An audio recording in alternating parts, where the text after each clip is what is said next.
I see that every morning. That's just across the valley from where I live.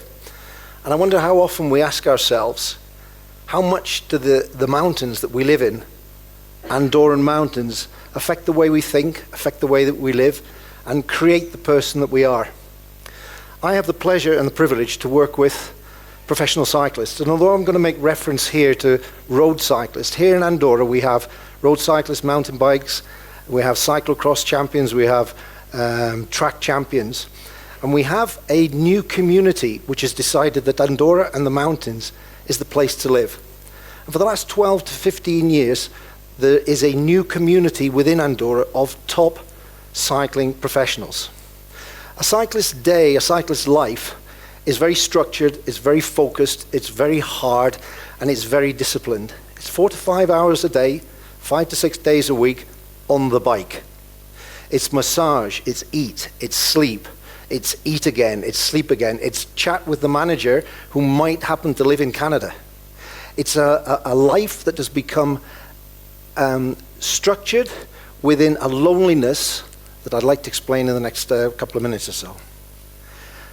The cyclist becomes a publicity board for the companies that they work with. They work with because they're contracted to race. So they're training, they're racing, they're eating, they're sleeping, and they are a publicity for their sponsors, a publicity for their team. Now they've chosen to come to Andorra for many different reasons. And one of the simplest reasons is it's a place that they can improve within the world in which they're in, within an environment can only give them a better ability to do their own job. Their job, their office, is the road. The road is long and it's hard. These guys, the chap that we see in the photo here, he came here when he was 19. He decided, having become already a success in the UK, he decided to come to Andorra to be able to go further with his own career. Now his life, new culture, new environment, new language, is a challenge for the youngster. The cyclist's life is hard.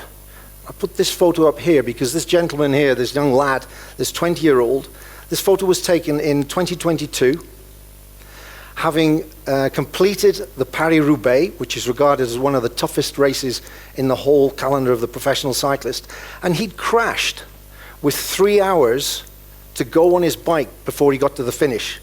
He was an important part of the team that he was racing for, and his team leader was second.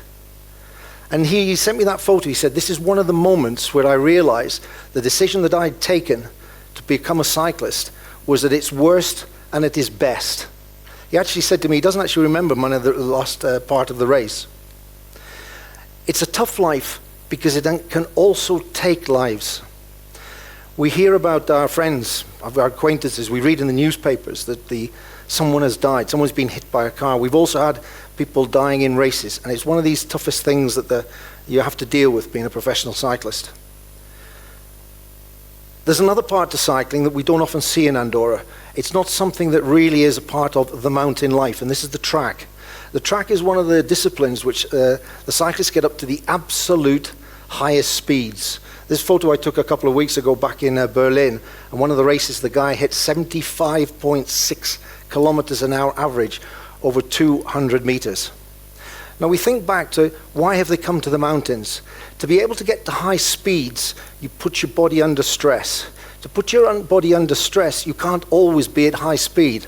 The mountain gives the cyclist the ability to put his body under stress. And yet at the same time, we've got the incredible views that we get as cyclists when we get to the tops of these mountains. We're under stress, the body's always under stress, we're thinking, can I get there? And then we get to the top, we look out and we think, wow. And even the professionals that are here, they say to me quite intimately that living in Andorra has given them the ability to put their body, their mind, their whole life under stress and at the same time relax at the top of the mountain. This particular young lady is a Pole, and she's actually the world champion at gravel. She won a couple of weeks ago. That symbol is Zen. I've had some of my clients say to me that crossing the border coming into Andorra gives them a moment of peace, gives them a moment of zen. They're close to home, and the border psychologically says, now I can relax. That's something that when you are racing at 60 kilometers an hour over the last 5 kilometers, about 5 to 6 centimeters away from the others, for 3 weeks in the Grand Tour, Tour de France, for example, which we know intimately here in Andorra, the moments of zen become more important for the elite athlete. And I'd like to finish with a slide that when I was presenting this, I thought, my goodness me, do we realize how many of the top elite athletes we have?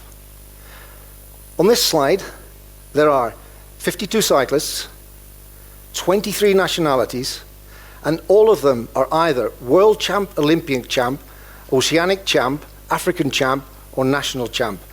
And I only stopped, and they're all resident, and I only stopped because I didn't have any more space on the slide. Thank you.